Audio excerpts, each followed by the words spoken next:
எனக்கு கட் ஆயிடுச்சு. மறுபடியும் இந்த பார்ட் 2 கன்டின்யூ பண்ணுறேன். வினா எழுத்துக்கள். வினா எழுத்துக்கள் வந்து பார்த்திங்கன்னா 5 வகையாக பிரிக்கிறாங்க. 5 எழுத்துக்கள் தான் இருக்குது. அது என்னென்ன எழுத்துக்கள்னா ஏ, யா, ஆ, ஓ, ஏ. சரிங்களா? இந்த 5 எழுத்து. இது வந்து மனப்பாடம் பண்ணனா ஜஸ்ட் நீங்கள் பார்த்தாலே உங்களுக்கு ஈஸியாக தெரிஞ்சிடும். வினா எழுத்துன்னு கேட்டாங்கன்னா 5, சுட்டு எழுத்துன்னு கேட்டாங்கன்னா 3. சரிங்களா? முதலில் எழுத்தோட முதல்ல வர வினா எழுத்து என்னென்னா ஏ, யா. எங்கு? சரிங்களா? அதுக்கடுத்து யாருக்கு? ஏ, யா. சரிங்களா? இந்த ரெண்டுமே வந்து மொழிக்கு முதல்ல தான் வரும். மொழிக்கு இறுதியில் வந்துச்சுன்னா இதெல்லாம் பாருங்களேன், நெடில் எழுத்தாக வரும். ஆ, ஓ. சரிங்களா? பேசலாமா, பேசலாமோ அப்படி கால் வர எழுத்து எல்லாமே பார்த்திங்கன்னா மோஸ்ட்லி பின்னாடி தான் இருக்கும். மொழிக்கு இறுதியில் வரதாக இருக்கும். சரிங்களா? இந்த ஒன்று ஏன் இருக்குது பார்த்தீங்களா? இந்த மொழிக்கு முதல்லையும் இறுதியிலையும் வர்றது பார்த்திங்கன்னா ஏன், நீதானே. சரிங்களா? இந்த 2 எழுத்து மட்டும்தான் பார்த்திங்கன்னா மொழிக்கு முதல்லையும் வரும், இறுதியிலையும் வரும். இந்த அகவினா, இந்த வினா எழுத்துக்கள் டைப்ஸ் பார்க்கலாம். அகவினானா முன்னாடி சுட்டு எழுத்துக்கு சொன்னோம் பார்த்திங்களா, அதே கான்செப்ட் தான். பிரிக்க முடியாமல் வந்துச்சுன்னா அது அகவினா. எது வந்து எப்படி பிரிங்க, ஏது அப்படின்னு பிரிப்பீங்க, யார் வந்து யா இரு அப்படின்னு பிரிக்க முடியல.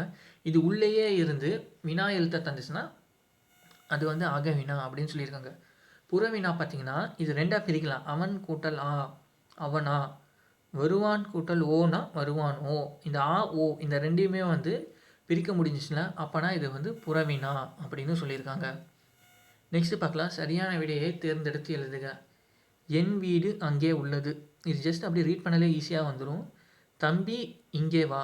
சரிங்களா? இங்கேங்கிறது தான் ஆன்சர். நீர் எங்கே தேங்கி இருக்கிறது? நீர் அது தேங்கி இருக்கிறது அப்படின்னு வராது.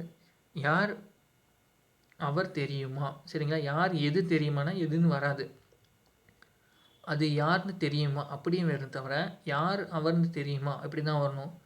உன் வீடு எங்கே இருக்கிறது அமைந்துள்ளது. இதுதான் ஜஸ்ட் இது ஈஸி தான். நெக்ஸ்ட்டு பார்த்தோம்னா இந்த மாதிரி பற்றி கொடுத்து நெக்ஸ்ட் எக்ஸாமில் வந்து இந்த மாதிரி தான் கொஸ்டின் கேட்க போகிறாங்க இந்த சிலபஸ். இதில் பார்த்தோம்னா கிடைக்கும் பொருள்களின் மதிப்பை கூட்டி புதிய பொருளாக மாற்றுவது சிறந்த வணிகம். அதாவது அவையார் சொன்னாங்க பார்த்தீங்களா, இந்த மதிப்பு கூட்டு வணிகம். இது வந்து ரொம்ப முக்கியமான ஒரு கான்செப்ட். அதாவது வேல்யூ ஆடட் ப்ராடக்ட்னு சொல்லுவோம்.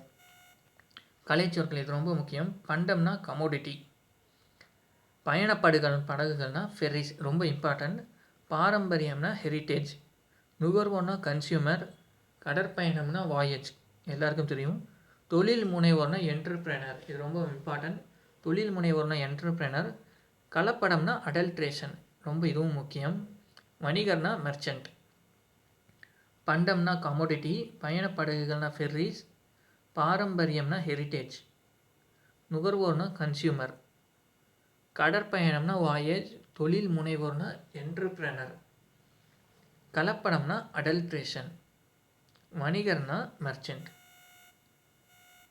அவ்வளோதான் லெசன். இது நீங்கள் நம்ம சேனலுக்கு புதுசாக இருந்தீங்கன்னா மறக்காமல் லைக் பண்ணிக்கோங்க, சப்ஸ்கிரைப் பண்ணிக்கோங்க, பக்கத்தில் இருக்க பெல் ஐக்கானையும் கிளிக் பண்ணிக்கோங்க. தேங்க்யூ.